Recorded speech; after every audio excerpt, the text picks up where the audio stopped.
demeure, Allah il révéla, ceux qui ont édifié une mosquée pourront faire un mobile de rivalité, d'impiété et de division entre les croyants qui la préparent pour celui qui auparavant avait combattu Allah et son envoyé et jure en disant nous ne voulions que le bien, cela Allah atteste qu'ils mentent. Allah les a dévoilés. Dans cette bataille, vous allez découvrir que c'est une guerre pas contre les Romains, que c'était une guerre contre les hypocrites. Et c'est pour ça le verset il se trouve donc, c'est le verset de Surat Tawbah. Et on appelle Surat Tawbah la Surah al-Fadiha. C'est la Surah qui a dévoilé les hypocrites, il les a dénoncés. La dénonciatrice.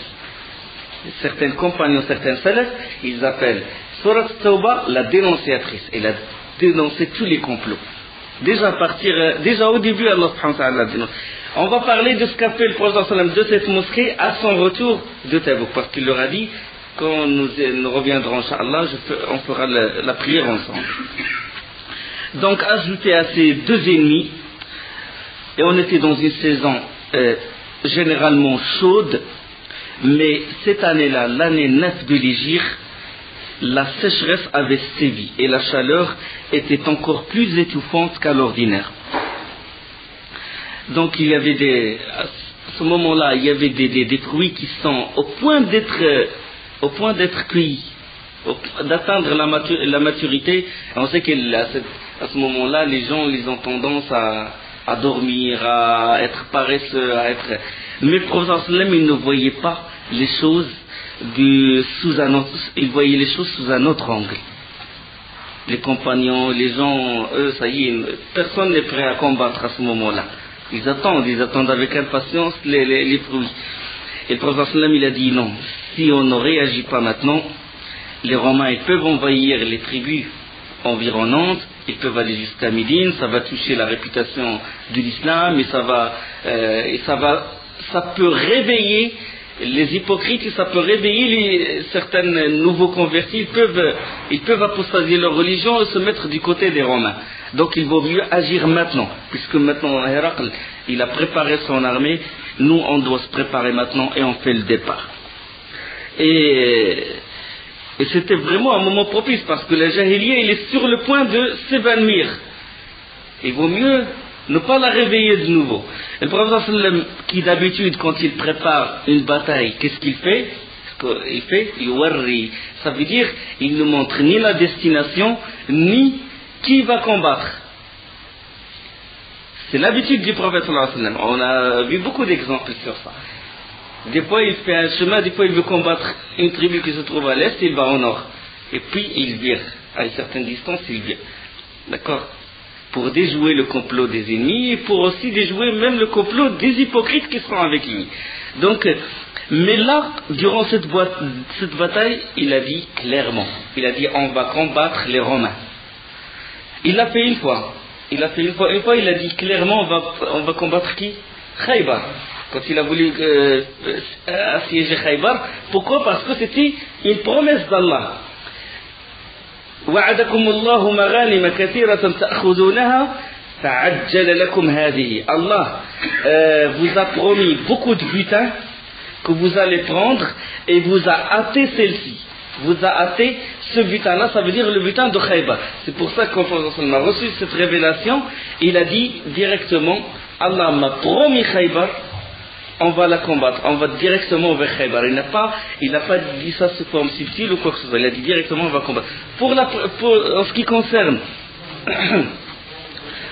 concerne le Tabouk, il a dit clairement nous allons combattre les Romains de Tabouk. Pourquoi? Parce que la distance c'est long. Le Tabouk c'est vers le nord, c'est proche de la Syrie, c'est vers le nord. Ça c'est premièrement. Donc il faut une bonne préparation. Et c'est un ennemi solide. Parce qu'il se peut que les compagnons, quand le prophète leur disait qu'on va combattre un ennemi quelconque, qu'ils ne vont pas se préparer comme il faut. Donc le prophète il a dévoilé directement l'ennemi. Il a dit on va combattre les Romains. Et cette razwa, il fut appelé Razwat al-Usra. La razwa, la bataille pénible. Usra. Innama al-Usri yusra. Usra, ça veut dire difficulté pénible. Donc les difficultés, ils y atteignirent leur paroxysme.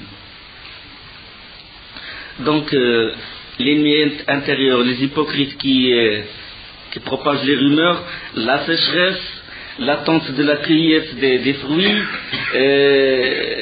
la puissance de l'ennemi, la première puissance mondiale, et le prophète sallallahu alayhi wa sallam, durant cette bataille, il n'a pardonné personne. Tout ce qui est sain du corps, et il a une monture, il est obligé de combattre. Aucune excuse, tout le monde, une guerre contre les hypocrites finalement. Tout le monde doit combattre. Allah subhanahu wa ta'ala, il a révélé انفروا خفافا وثقالا وجاهدوا بأموالكم وأنفسكم في سبيل الله ذلكم خير لكم إن كنتم تعلمون. Léger ou lourd, lancez-vous au combat et luttez avec vos biens et vos personnes dans le sentier d'Allah, cela est meilleur pour vous si vous saviez. Ya ayyuhalladhina amanu, beaucoup de versets de la sourate Tawbah. On ne peut comprendre la sourate Tawbah que si on comprend ces événements-là, que si on comprend ce qui se passe, la sira. C'est la sira qui nous fait comprendre la sourate de Tawbah, la sourate du repentir, sourate Bara'a. Ya ayyuhalladhina amanu. ما لكم إذا قيل لكم انفروا في سبيل الله استاقلتم إلى الأرض أرضيتم بالحياة الدنيا فما متاع الحياة الدنيا في الآخرة إلا قليل. Ô vous qui croyez, qu'avez-vous? Question, inkar, c'est qu'avez-vous? Lorsque l'on vous a dit élancez-vous dans le sentier d'Allah, vous vous êtes appesantis sur la terre, la vie présente vous agrée-t-elle plus que le delà? Or, la jouissance de la vie présente ne sera que peu de choses comparée à l'au-delà. إلا تنفروا يعذبكم عذابا أليما ويستبدل قوما غيركم ولا تضرونه شيئا والله على كل شيء قدير. Les versets ils sont percutants dans Surat Bara'a. Ils sont percutants. Si vous ne vous lancez pas au combat, il vous châtiera d'un châtiment douloureux et vous remplacera par un autre peuple. Vous ne lui nuirez en rien et Allah est omnipotent. Allah vous châtiera et changera un autre peuple. Il mettra le peuple qu'il aime et qu'il aime. Subhanahu wa ta'ala. Les hypocrites et certains bédouins vinrent trouver le prophète en invoquant divers prétextes, lui demandèrent la permission de rester chez eux. Maintenant, tout le monde se précipite pour demander, tout le monde cherche les prétextes, les hypocrites et ceux qui ont du doute dans leur cœur, dans leur foi, ils se précipitent vers le prophète et ils sortent divers prétextes pour qu'ils les laissent chez eux. Et le prophète Allah subhanahu wa ta'ala révèle وإذا أنزلت سورة أن آمنوا بالله وجاهدوا مع رسوله استأذنك أولو القول منهم وقالوا ذرنا نكن مع القاعدين. Et lorsqu'une sourate est révélée, croyez en Allah et luttez en compagnie de son messager, les gens qui ont tous les moyens de combattre parmi eux te demandent de le dispenser et disent laisse-nous avec ceux qui restent. أرادوا بأن يكونوا مع الخوالف وطبع على قلوبهم فهم لا يفقهون. Il leur plaît, après le départ des combattants, de demeurer avec celles qui sont restées. Regardez l'expression أرادوا بأن يكونوا مع الخوالف. Il leur plaît de demeurer avec les femmes, avec celles qui sont restées à l'arrière. Leurs cœurs ont été scellés et ils ne comprenaient rien. C'est vraiment un style percutant. Il touche les cœurs des musulmans, il touche les cœurs des hypocrites en dévoilant ce qui est dans leur cœur. Et donc, comme j'ai dit dans les batailles précédentes, l'ennemi n'était pas loin. Khaybar était juste à côté. C'est pour ça que les hypocrites se sont précipités. Ils ont pris leurs armes, ils ont su que ça y est, c'est une bataille dont le résultat est garanti, que le prophète va avoir le butin.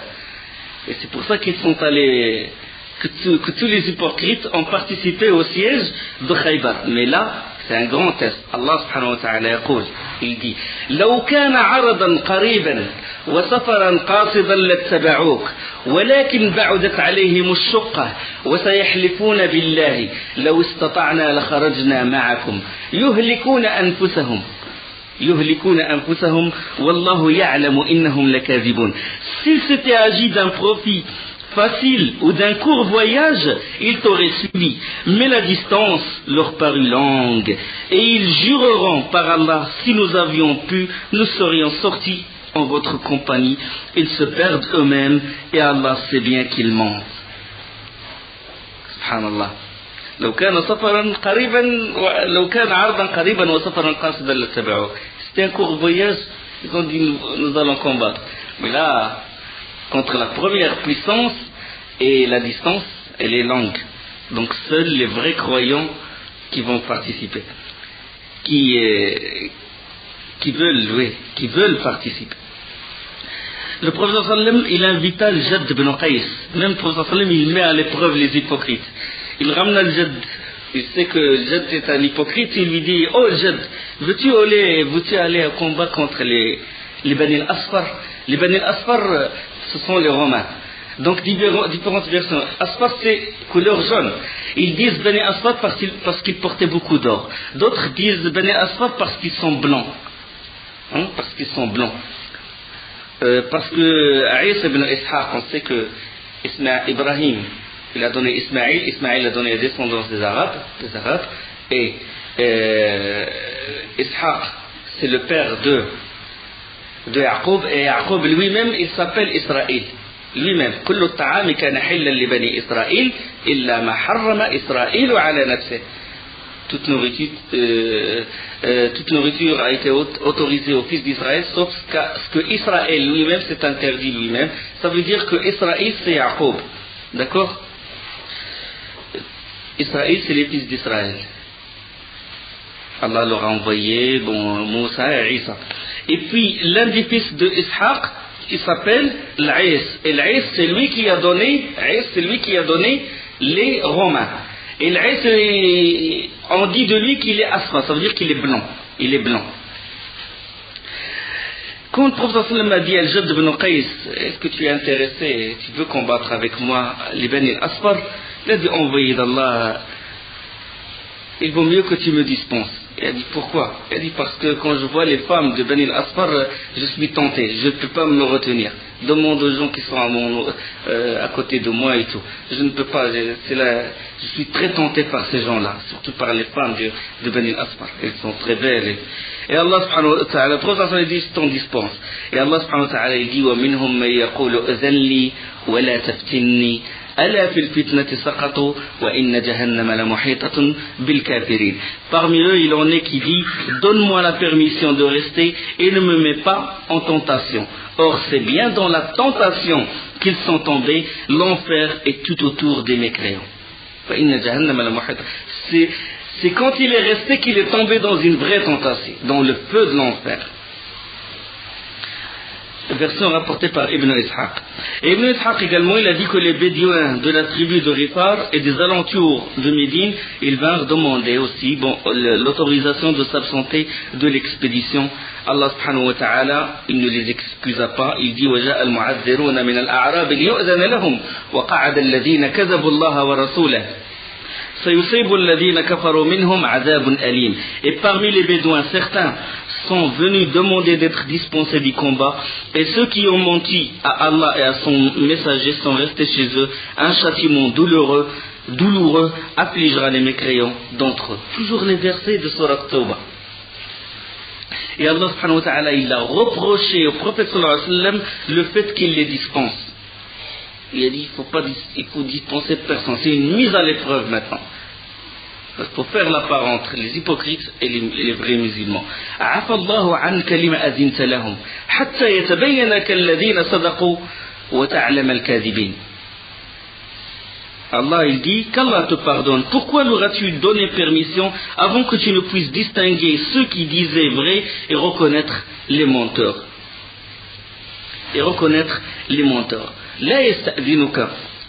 لا يستأذنك الذين يؤمنون بالله واليوم الآخر أن يجاهدوا بأموالهم وأنفسهم والله عليم بالمتقين. Ceux qui croient en Allah et au jour dernier ne te demandent pas permission quand il s'agit de mener combat avec leurs biens et leurs personnes, et Allah connaît bien les pieux. إنما يستأذنك الذين لا يؤمنون بالله واليوم الآخر وارتابت قلوبهم فهم في ريبهم يترددون. Ne te demande permission que ceux qui ne croient pas en Allah et au jour dernier et dont les cœurs sont emplis de doutes, ils ne font qu'hésiter dans leur incertitude. ولو أرادوا الخروج لأعدوا له عدة ولكن كره الله انبعاثهم فثبتهم وقيل اقعدوا مع القاعدين. S'ils avaient voulu partir au combat, ils lui auraient fait des préparations, mais leur départ répugna à Allah et il les a rendus paresseux et il leur fut dit restez avec ceux qui restent.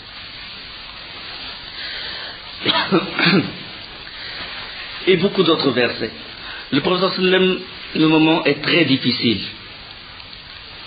Comme on a dit, moment Yawm al-Usra, dont parle Allah subhanahu wa ta'ala. لقد تاب الله على النبي والمهاجرين والأنصار الذين اتبعوه في ساعة العسرة. Allah a accueilli le repentir du prophète, celui des émigrés, des Ansar qui l'ont suivi à un moment difficile. Donc c'était un moment très difficile.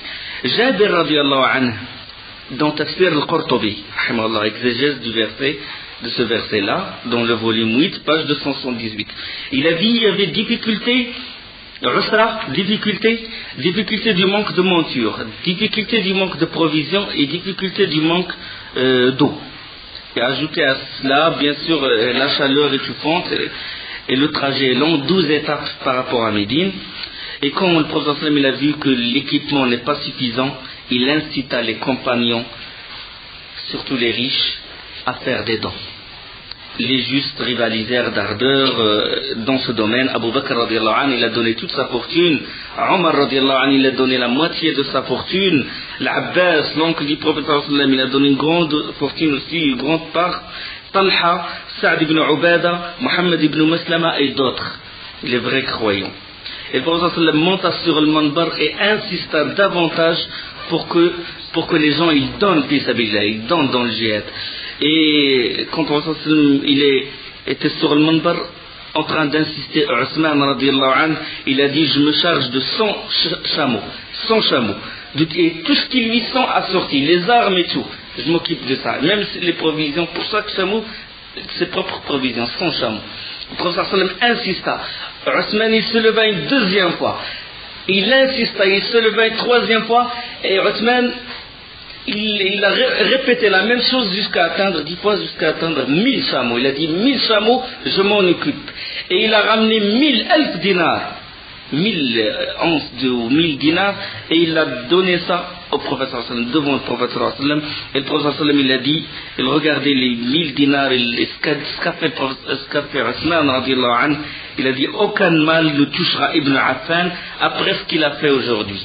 Maintenant, même s'il fait des péchés, ça y est, après ce qu'il a fait aujourd'hui, ça envahit, ça élimine tous les péchés qu'il fera et qu'il a fait.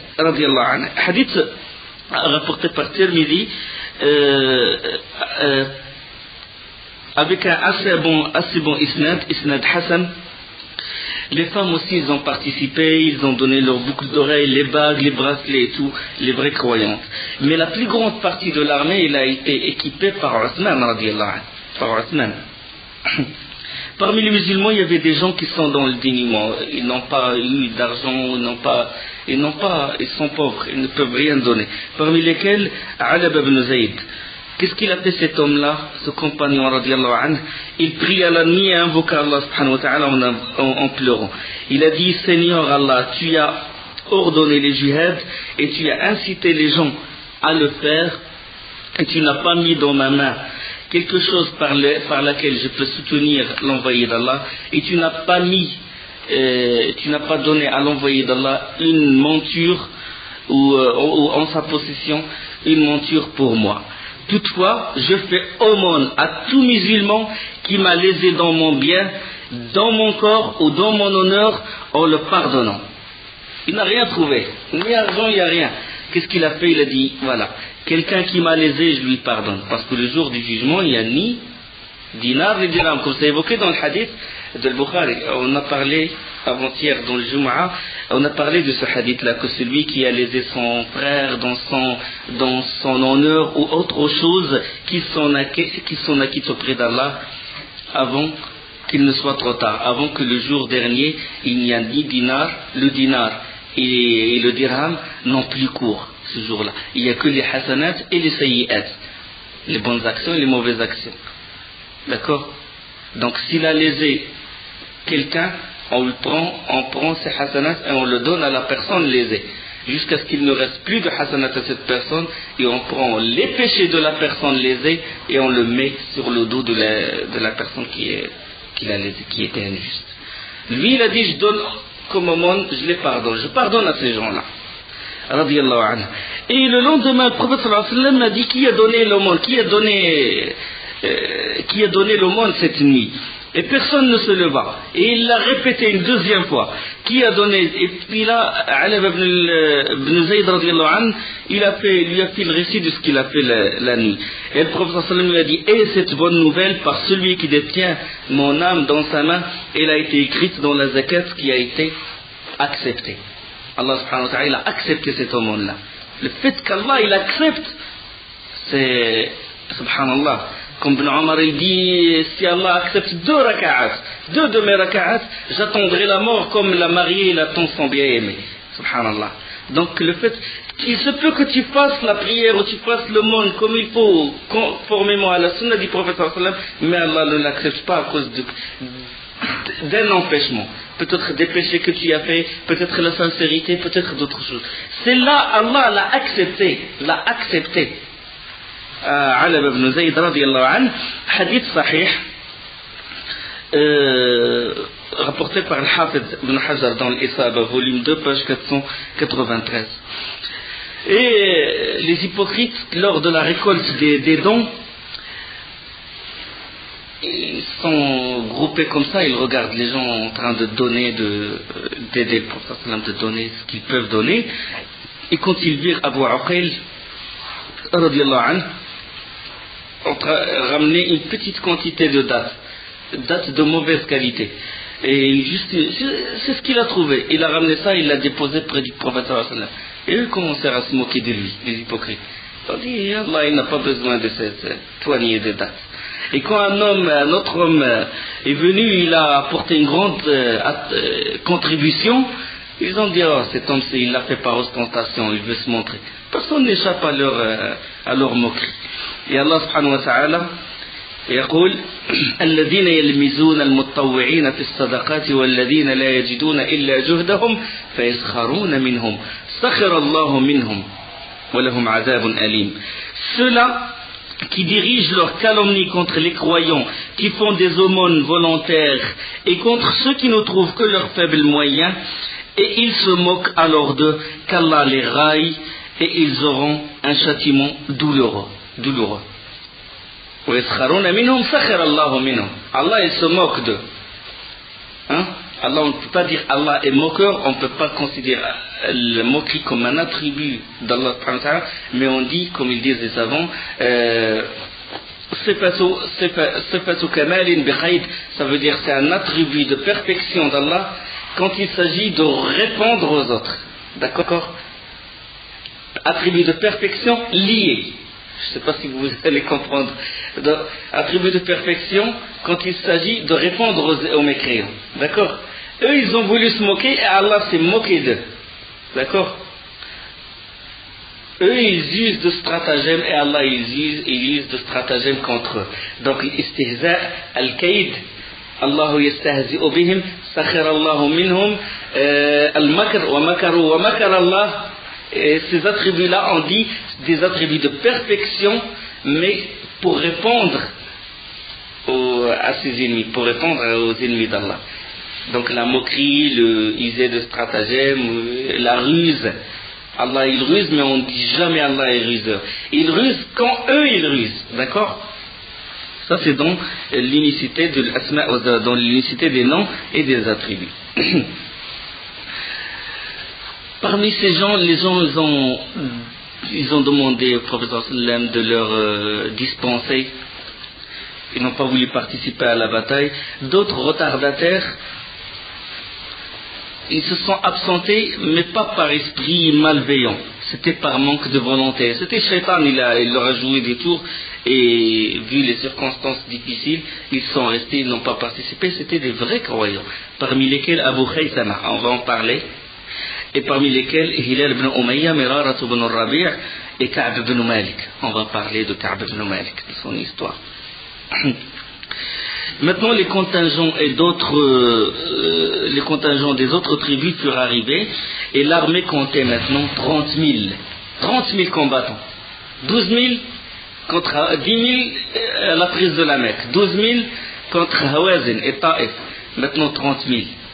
Quand Allah subhanahu wa ta'ala, il fait qu'il y ait quelqu'un qui gouverne avec les lois d'Allah, regarde comment les gens ils rentrent en islam. Quand la loi d'Allah s'est appliquée, quand le Prophète a eu le pouvoir sur cette tribu-là, les gens ils rentrent par grand nombre en islam. 30 000 ont participé avec le Prophète sallallahu alayhi wa sallam. Et il demanda que toute l'armée sallallahu alayhi wa sallam se réunisse à Sunayat al-Wada', un coin de Médine, un coin de la banlieue de Médine. Il s'appelle Sunayat al-Wada'. Et il se fit remplacer par qui? Par Ali radiyallahu anhu à Médine. Mais les hypocrites toujours ils propageaient les rumeurs. Ils firent courir le bruit que l'envoyé d'Allah trouvait son gendre pesant et était content d'être débarrassé de sa présence. Ils ont dit, il a laissé à Médine, c'est pour se débarrasser de lui, il le gênait. Et là, quand Ali radiallahu anhu a entendu ceci, il a porté ses armures, il a pris son épée, et il est allé à Saniyat al-Wada'. Et il a parlé au Prophète sallam, il a dit, comment tu me laisses avec les femmes et les enfants, les gens ils m'ont dit ça, ils m'ont dit de moi ça, et le Prophète sallam l'a apaisé par ces mots. Il a dit, n'acceptes-tu pas d'être pour moi ce que fut Haroun pour Moussa? N'acceptes-tu pas d'être pour moi ce que fut Haroun pour Moussa, si ce n'est qu'il n'y a pas de prophète après moi. Hadith rapporté par Al-Bukhari 4416, Muslim et Ahmed. Donc, quand il a dit, tu ne veux pas être pour moi ce que fut Haroun pour Moussa. Haroun, qu'est-ce qu'il a fait? Il a remplacé Moussa quand Moussa, alayhi salatu wassalam, quand il est monté au rendez-vous fixé avec Allah subhanahu wa ta'ala, les 40 jours. وَإِذْ وَعَدْنَا مُوسَى 30 لَيْلَةً وَأَتْمَمْنَاهَا ب10 فَتَمَّ مِيقَاتُهُ 40 لَيْلَةً وَقَالَ مُوسَى لِأَخِيهِ هَارُونَ اخْلُفْنِي فِي قَوْمِي وَأَصْلِحْ وَلَا تَتَّبِعْ سَبِيلَ الْمُفْسِدِينَ. Et nous donnâmes à Moussa un rendez-vous pendant 30 nuits et nous complétâmes par 10 de sorte que le temps fixé par ton Seigneur se termina au bout de 40 jours. Et Moussa dit à Haroun, son frère, remplace-moi auprès de mon peuple et agis en bien et ne suis pas le sentier des corrupteurs. Donc Haroun, il a remplacé Moussa alayhi salam. Mais le prophète il a ajouté, si ce n'est qu'après moi, il n'y a pas de prophète. D'accord?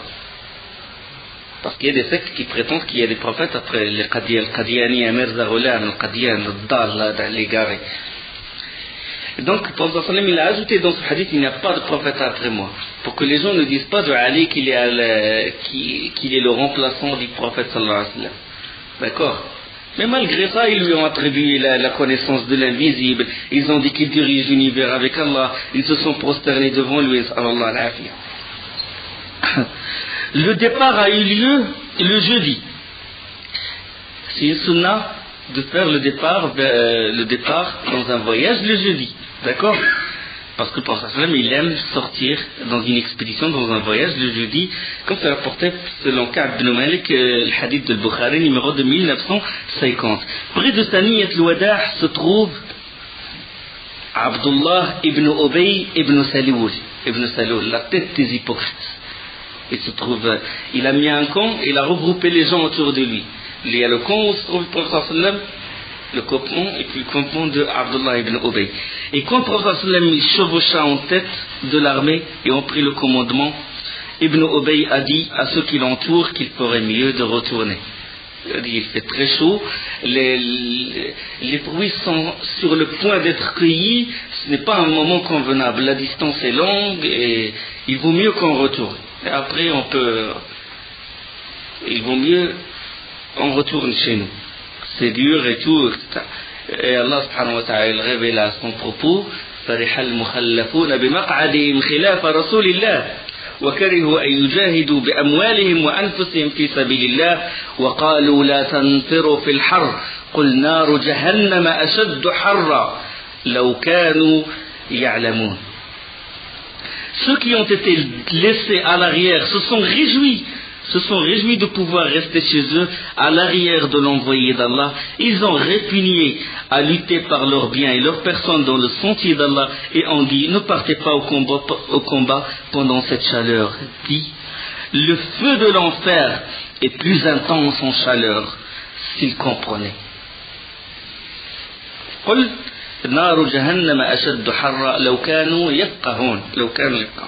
Le trajet, comme j'ai dit, est long et les montures et les hommes ont beaucoup souffert.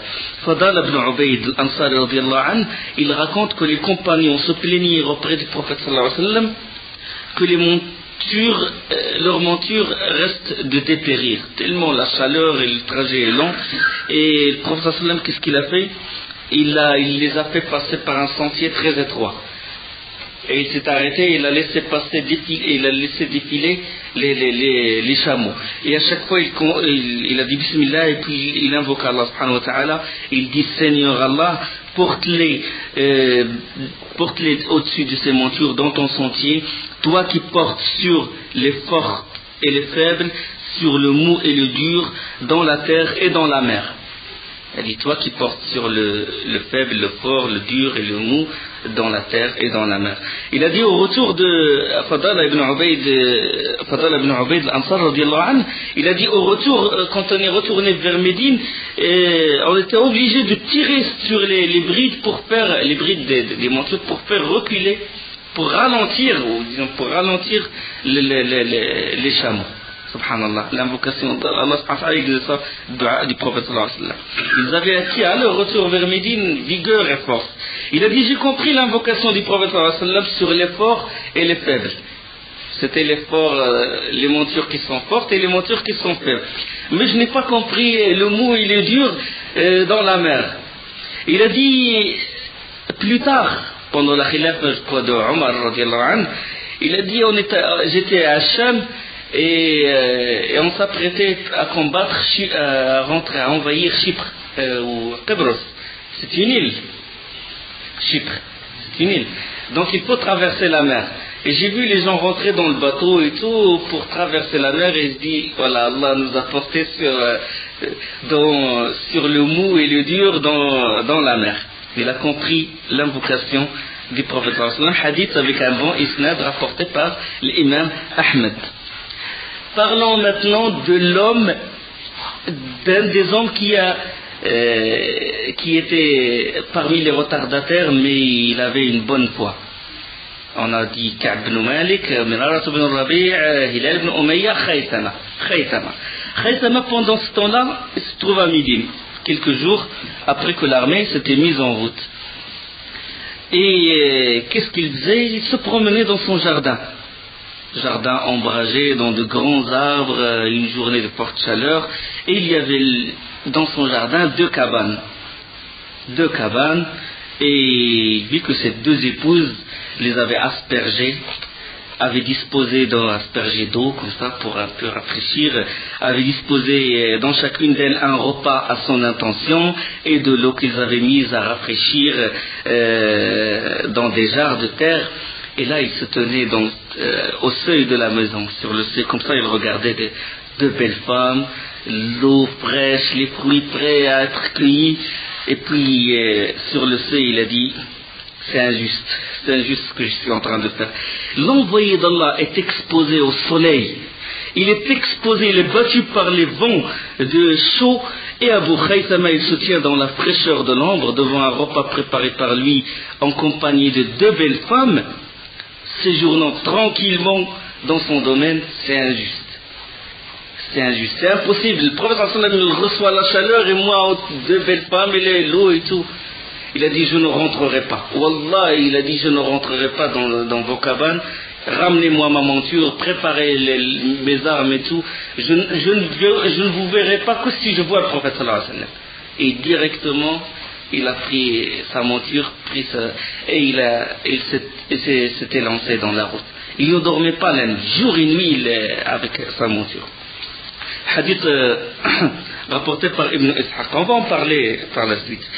Le prophète sallallahu alayhi wa sallam, il fait halte dans un endroit qui s'appelle le Hijr, à côté de l'Hijr. Les gens, qu'est-ce qu'ils ont fait, les compagnons? Ils ont trouvé de l'eau, la chaleur, et puisèrent de l'eau des puits de la région. Et le prophète sallallahu alayhi wa sallam leur dit ne buvez pas de cette eau. Il a dit ne buvez pas de cette eau, ne l'utilisez non plus. Il ne faut pas l'utiliser. Ils ont dit, envoyé d'Allah, nous avions pétri nos pâtes, ils étaient tellement fins, ils avaient un peu de blé et tout, nous avons préparé le pain. Il a dit, jetez ça, donnez ça à vos chameaux. Et ne buvez que dans le puits où a bu la chamelle de Saleh, un des puits où a bu la chamelle de Saleh. C'était le Hijr. Le Hijr, c'était l'endroit où Allah subhanahu wa ta'ala, il a châtié le peuple de Saleh, Samoud. Hadith rapporté par le Bukhari, 3379.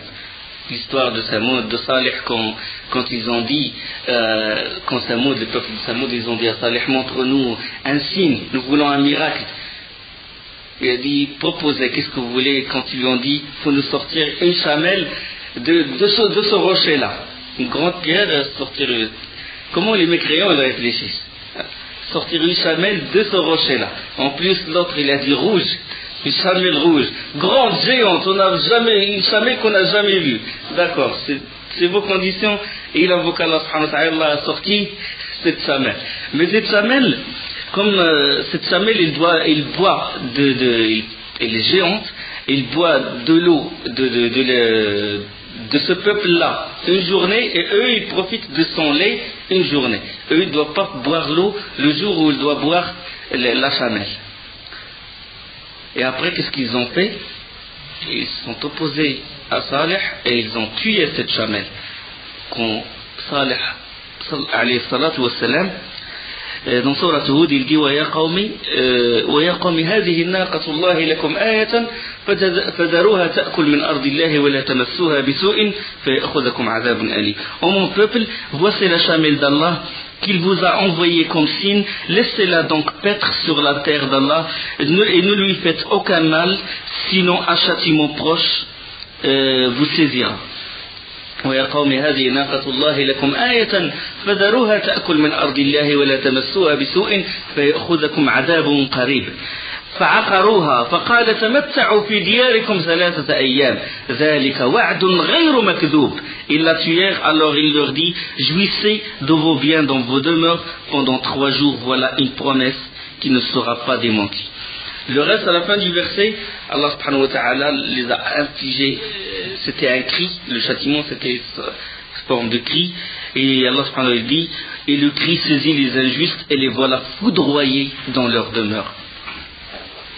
C'est pour ça que le prophète sallallahu alayhi wa sallam n'a pas voulu boire de leur puits. Et il a voulu boire que du puits où vivait la chamelle. Et donc quand il passe à côté du Hijr, il dit n'entrez dans les demeures de ceux qui avaient. Le Hijr c'était les ruines. C'était les ruines.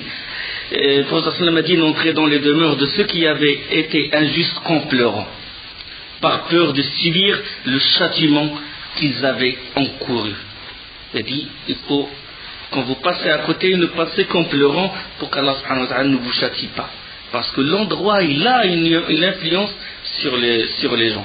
Et là, l'extérieur, comme on a dit, comme une règle de Ahl-Sunnah wal-Jama'a dans l'Iman, que l'extérieur, il influe sur l'intérieur. Comme celui qui s'est repenti, il a tué les 99, et le savant lui a dit, il faut quitter cet endroit, parce que les murs, ils ont l'influence sur cet endroit. Donc il a dit, il faut quand vous traversez, il faut pleurer, il faut montrer votre crainte envers Allah subhanahu wa ta'ala. Et il poussa sallallahu alayhi wa sallam violemment sa chamelle jusqu'à laisser ses demeures derrière lui. Hadith rapporté par le Bukhari, selon Ibn Omar radiallahu anhuma, 3380. Puis le prophète sallam il exhorta les compagnons de ne pas demander des signes, ne pas demander les miracles, ne pas demander, parce que le peuple de Salih, ils l'ont demandé. Parmi ces signes, c'était la chamelle. Ils buvaient un jour leur eau, toujours la parole du prophète sallam. Ils buvaient un jour leur eau, et eux un jour buvaient de son lait. Ils la tuèrent, et Allah les anéantit par un cri. Hadith de Jabir rapporté par Ahmed, Imam Ahmed. Le prophète sallam continuait son avancée vers Tabouk sous un soleil brûlant. Et selon le hadith d'Ibn Abbas, Omar radiallahu anhu, il nous racontait qu'on avait tellement soif et dans un état de déshydratation que certains compagnons ont égorgé leur monture et ils ont bu le liquide qui est dans les intestins des chameaux. Jusqu'à quel point ils avaient soif. Et Abu Bakr radiallahu anhu, il partit voir le prophète sallallahu alayhi wa sallam et lui demanda d'invoquer pour eux. Et le prophète sallallahu alayhi wa sallam il a dit, est-ce que tu désires que j'invoque Allah? Il a dit, oui, envoyé d'Allah, ils ont très très soif et les montures risquent de dépérir. Et le prophète sallallahu alayhi wa sallam leva les mains et avant de les baisser, un nuage, subhanallah, se forma et se transforma en pluie. Et eux, ils remplirent ils abreuvèrent leurs chameaux, ils remplirent leurs outres et tout. Et Omar radiallahu anhu, il a dit, quand on est sorti du camp, on n'a rien trouvé, il n'y a plus de nuages. Le nuage était juste fixé sur le camp, l'endroit où ils sont. Juste l'endroit où ils sont, subhanallah. L'une des miracles du prophète sallallahu alayhi wa sallam. Hadith rapporté par Al-Bazzar et Tabarani, hadith Hassan par Al-Haythami, par Ibn Kathir, avec un assez bon isnad. Ibn Ishaq, la suite, il rapporte que certains compagnons firent la remarque à un hypocrite. Ils ont dit, es-tu convaincu à présent, maintenant que tu as vu le nuage juste fixé sur le camp? Il a dit non, c'est juste un nuage passager. Rapporté par Ibn Ishaq et Al-Bayhaq. Voilà ça la mécréance. قل انظروا ماذا في السماوات والأرض وما تغني الآيات والنذر عن قوم لا يؤمنون. Allah il dit dans Sourate Yunus, regardez ce qui est dans les signes qui se trouvent dans les cieux et la terre. وما تغني الآيات والنذر عن قوم لا يؤمنون. Mais ces signes-là universels et les avertisseurs ne suffisent pas à des gens qui ne croient pas. Personne qui ne croit pas, la mécréance, il a gangréné son cœur, même si tu lui montres les miracles, il ne va pas croire. Les compagnons, comme j'ai dit, n'ont pas pu profiter des fruits de la saison. Ils ont quitté Médine vers Tabouk avec des simples provisions. La pâte qu'ils ont pétrie, les chameaux l'ont mangé. Ils étaient dans un état de faim qui est intense. Ils ont tellement faim qu'ils sont allés voir le prophète sallam pour leur permettre d'égorger leurs chameaux. Et le prophète sallam leur dit, faites-le, égorgez si vraiment la faim vous a. Et là, Omar radiallahu anhu, il intervient, il dit, envoyé d'Allah, si tu le fais, on manquera de monture. Chacun va égorger sa monture, on va à pied avec cette sécheresse, on va manquer de monture. Ramasse ce que nous on possède, les provisions, et invoque Allah, qu'il y ait la bénédiction d'Allah sur ces provisions. Le prophète sallam il a dit d'accord. Et il étale un tapis par terre, et tout le monde a mis ce qu'il a. Juste une petite quantité, des dattes, un peu de pain et tout. Et le prophète sallam invoque Allah subhanahu wa ta'ala pour qu'il fasse bénédiction et tout. Et il leur a dit, chacun il prend. Et chaque compagnon, il a pris, il a mis dans son sac. Tout le monde a pris. Et subhanallah, toutes les 30 000 combattants et tout, ils ont pris. Et il restait même sur le tapis une partie de cette nourriture. Et le prophète sallallahu alayhi wa sallam a dit, Ashhadu an la ilaha illallah wa anni rasulullah la yalqa Allahu bihima abdun ghayru shakin fa hujiba anil jannah. Si quelqu'un rencontre Allah avec ces deux attestations, La ilaha illallah Muhammadur Rasulullah, avec conviction, sans doute, ghayru shak, nul ne s'interposera entre lui et le paradis. Donc, ghayru shak, condition de la ilaha illallah. Et il est impossible que tu sois vraiment convaincu et tu ne pries pas. Il est impossible que tu sois vraiment convaincu et tu ne fais pas le da'wah, tu ne propages pas le bien. Il est impossible que tu ne sois pas, que tu sois vraiment convaincu sans que tu fasses des actes. D'accord? Donc il ne faut pas s'attacher à ce hadith comme ça, dire la ilaha illallah et puis voilà, la porte du paradis va s'ouvrir. Non, il faut la conviction et il faut l'acte. Parce que la ilaha illallah, il est parole et acte. Hadith rapporté par Muslim, numéro 27 par Ibn Mandah, selon Abu Hurairah radiyallahu anhu. Inch'Allah, on va la suite des événements de Tabouk la semaine prochaine, Inch'Allah. Subhanakallahumma bihamdik, ashhadu an la ilaha illa ant, astaghfiruka wa atubu ilayk.